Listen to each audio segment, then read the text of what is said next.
Hey guys, welcome to the channel. Today we're going to talk to you a little bit about Savannah monitor care.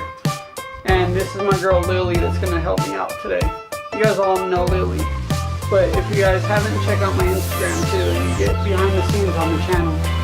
But today, like I said, it's all about Savannah monitor care and how to keep yourself a nice healthy Savannah monitor. Say hi to the camera, girl. Thank you guys for all joining in, and here we go. For adult Savannah monitors, you want about an 8x4x4 enclosure. That way they have a lot of room to go around because they can get pretty big. And on the enclosure, you definitely want to make sure that there's a nice basking spot. Roughly, you want that basking spot to be about 130 degrees to 155 degrees Fahrenheit. Right now, her size, she's in a 6x2x2 enclosure. And again, you want that nice basking spot because they come from Ghana, Africa, which is very high heat. It's a lot of grassland, so the soil, you definitely want to do like a 50-50 mix of soil and sand, so that way they can really dig down into it because they want to make furrows. So you want about 24 inches of soil. Make sure you definitely have a UVB. I would recommend maybe like a 10.0 because they really need that high intensity of the UVB because the sun's very low there, so they get that direct sun all the time. And also, I would definitely make sure that you keep the humidity up. Humidity is about 60%, so always keep that water down. Water it maybe every day, so that way you can really get it moist, because you want them to be able to dig in there. So 24 inches of soil is roughly very good, so they can dig themselves in there and get a nice little cool spot. That's what they would do basically, is spend the entire day on the cool spots digging inside their burrows and sleeping in there. And they would only come out to bask or to get food. You want a nice big water area, like a nice big water dish, so that way they can swim in there, they can soak in it, things like that. They need lots of room inside that water. Right, little girl? Okay, so now we're going to go on and talk about food too.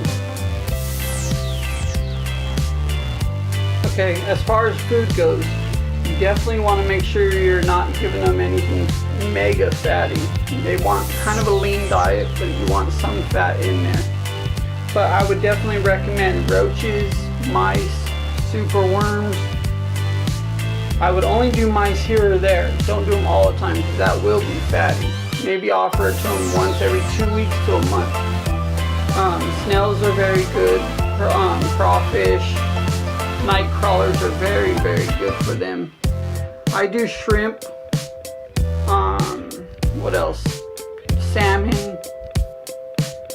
Things like that. You want them to have a variety. Variety is key for a healthy life.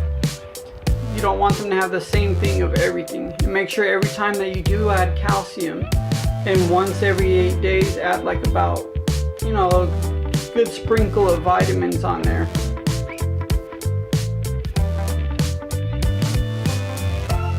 And handling. You definitely want to handle them every day, every single day as babies, so that way you can tame them down like this, because they can be very aggressive. You've got to put the time and effort into taming them down. You don't want that aggression, especially during feeding. I hand feed her, but it took a long time. And with her being a rescue and she was a little older already, it took even more work. As babies, at least you can handle them a lot better. They're very flighty, but they're not quick. They can be a lot quicker as adults.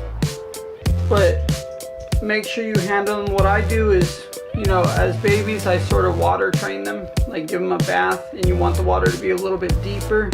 So when they get a little startled inside the deeper water, I put my hand in there and they'll want to swim to your hand. Then they start to acknowledge your hand as safety. And once they acknowledge your hand as safety, they will no longer acknowledge it as food. So that's one good benefit to starting as a baby. But I would definitely make sure you handle, like I said, every day, minimum 30 minutes to an hour a day of handling.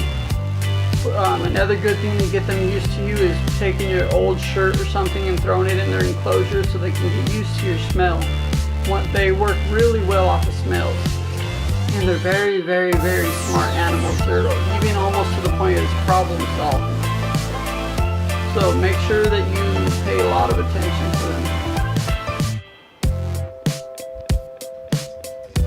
I would also definitely, like I sort of mentioned before, work on stimulation. You want to stimulate their mind. You do not want them bored. When they're bored in their enclosure, it's just like being locked in a little prison cell. And it can be very unhealthy for them. So one thing I recommend is putting lots of things for them to hide in their enclosure, for them to climb over, for them to exercise, bring them out of their enclosure from time to time and actually let them walk around and exercise and spend time with them. Because, like I said, you do not want them bored. They're very, very smart. So stimulating that mind is one of the key things to having them have a healthy environment, a healthy life even. Stimulating can also be, you just laying there with them, you spending time with them. I let her chase things around, so that way she can run, exercise, move her joints, move her legs, take her out to the sun, get some real UVB in versus, the lights inside the cage. So that's one good thing. I redecorate her cage, from time to time, so it's a new environment. So that way it's forcing them to actually go around things and try things new. So always remember to stimulate their minds. So yeah, that's just a few things to know about your Savannah monitor and how to keep them with a happy, healthy life. If you have any questions, be sure to comment below, or you can check out my Instagram, which will be in the description, and you can always DM me and ask me questions. I'm always available and I will always respond to everybody. But be sure to hit that subscribe button to help this channel grow. And once again, I appreciate every little thing you do to help this channel, to help this page, my Instagram, all of it. Everything you guys do, all goes back to these guys. And stay tuned for the next video. Once again, make sure you hit that subscribe button and thank you for watching.